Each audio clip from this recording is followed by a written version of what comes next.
Welcome to the Awesome Kids Art Hub. It's time to draw the cutest baby shark. Let's start with big round eyes, full of wonder. This is baby shark's head. Make it round and chubby like he just had a seaweed snack. Yum! And give him some little triangle teeth. Not too scary, he's a happy little shark. Two tiny flippers on the side, like he's waving hello.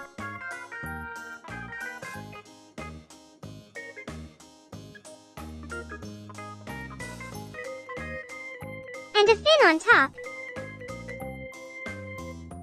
Now let's draw a little chubby body. He's got a little tail to help him swim away from tickles.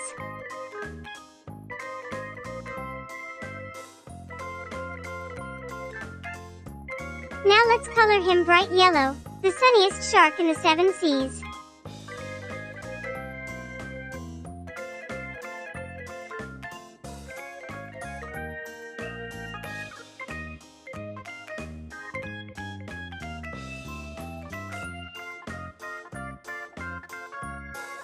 Make him bright and bold. Hold up your masterpiece.